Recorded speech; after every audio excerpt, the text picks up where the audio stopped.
last slides here in this first module. I know I spent a bit extra time on this, but I do think understanding the construct is important.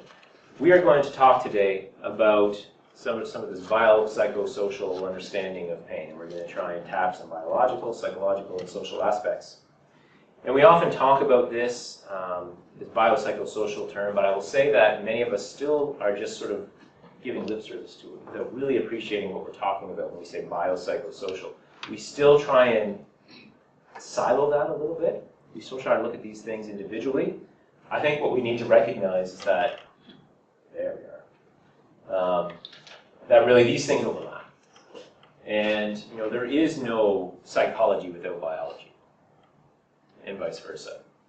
And that social environment influences biology and psychology in a way that really, it's very difficult to tease those out. In fact, almost shouldn't. I mean, when I say I'm being human is that sort of monkey brown area right in the center.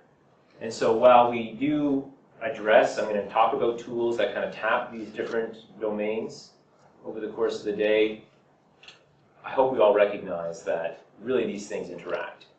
Okay? And while we may say this is a cognitive tool, recognize that your cognitions are still action potentials, right? That somewhere up there things are flying around and influencing the way you think about things. So it can be really difficult to tease those out in reality. All right, so let's summarize then this first module before we move on. Pain, like love, happiness, fear, etc., is an intensely personal experience. It really cannot be accurately quantified. And what I mean by that is I can't know exactly how much pain you're in, but I can get close. Pain measurement and quantification, while recognizing it is at best a proxy, still serves several valuable functions. We talked about some of those: prognosis, treatment decisions, communication, treatment effectiveness, and determining discharge planning. At minimum, comprehensive pain assessment should include sensory discriminative, cognitive evaluative, and motivational affective domains. I do believe that. And I would have you sort of think in your heads around these ideas of triangulation, or that radar plot idea, sort of the relative contributions, just to try and give yourself a little bit of a framework for understanding how you're going to assess these people. So those may be useful tools for you to keep in mind. All right, so that's the end of that module. I'm going to go back to the Google Moderator platform here to see where we're at. Let's see what's new. So I see one new one here that's kind of, it's the fourth one down, that's moving up. Incidentally, I'll just say that the first three actually, certainly the second and third one will be definitely included in today's session. What are the treatment options with patients suffering from pain that doesn't seem to be linked with mechanical problems? How do you make them buy into the treatment? It's a good question, a very difficult question. It depends really on the patient themselves. If we're talking a little bit about this idea of compliance and adherence, that's kind of it's a bit of a different story from what we're going to be talking about today. That we're really they're talking about sort of what motivates health behavior change, which is perhaps that'll be another workshop some other time. Is how to motivate health behavior change. Presumably, if they've come to you, that they're coming to you because they hope or they think that you can help. It does certainly become a challenge when you have to try and explain this idea that there may not be a mechanical reason for their pain. For whatever reason, especially here, it's in North Americans in particular, Australians, UK, sort of, all want that mechanical explanation. And when you try to start getting into this idea of sort of more cognitively oriented explanations or psychologically oriented explanations, it can become very dangerous. Because people tend to hear, so you're saying it's all in my head, or I'm making it up, or I don't know, I'm crazy, whatever. So even just broaching that subject and having that discussion is a difficult and probably something that comes best with experience, to be honest. I think it's a great question, and I would love to do a whole workshop on that. And perhaps maybe someday we will. Let me see what other here. What is the evidence that questionnaires are preferable to interview in determining chronic pain risk factors or other barriers to recovery?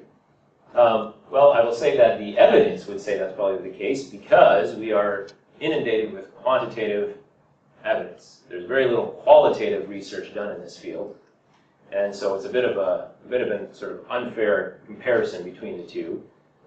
Normally, most research you all recognize comes from the results of means, mean comparisons, group means, something like that. I need 100 people in my group, and then I can create a mean that I think is representative of the rest of the world or the rest of the population, and therefore I can extrapolate. Lots of discussion that becomes an epistemic question. You can look up epistemology someday if you want to know what that means. But it's kind of how you make sense of truth and reality in a way, or knowledge, I should say. So the evidence would be overwhelmingly in favor of standardized tools because there's simply just not much in the way of qualitative research being done in the field, unfortunately. What else have we got? Do you recommend displaying clinical data in a radar plot using something like Excel or something more whiz-bang? Yeah, no. Frankly, I mean, I wouldn't at this point say recommend using like the radar plot even on a patient chart. I think it's just a framework to keep in mind. You don't got to go and stick it in the chart. Some of you will have some fancy clinical software that might explain something for you, or display it a different way. But at the end of the day, I'm just a fan of writing things down. See what else we got? Stress system activation. What's an example of that? If Josh was to answer that question, he'd say we have to look at your poop. Many clinicians aren't doing that yet. Maybe someday. Someday your iPhone will analyze that for you. So what we're talking about, pain is a stressor. Let's all recognize that pain is a stressor.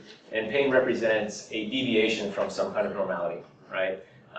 And when our stress system, which should be monitoring our sort of relative state of normality or homeostasis, says, whoa, we're deviating here, something's happening, it should activate some kind of pathways to try and bring us back in line. So for example, the hypothalamic pituitary adrenal axis, or the HPA axis, is one of our most prominent, most common stress system axes. The end result of that is cortisol, which mobilizes energy stores, which usually will sort of affect, say, slow down digestion so that we can increase motor activity and energy for other things, as an example.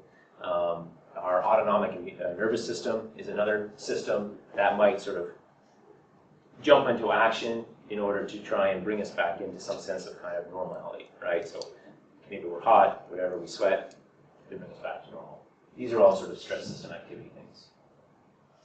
Are there strategies to further assess for source or quality of pain in patients with severe developmental delays that are or non-communicative or very limited in communication?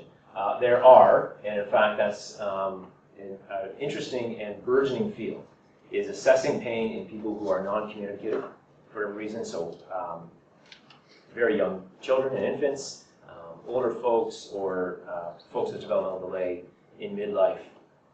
I'm going to focus on assessment for sort of working age adults, 18 to 65 kind of thing here today. But I do encourage you to, and some of the tools that I'm going to show, I will mention when they're intended more for pediatric or for non-communicative patients. All right.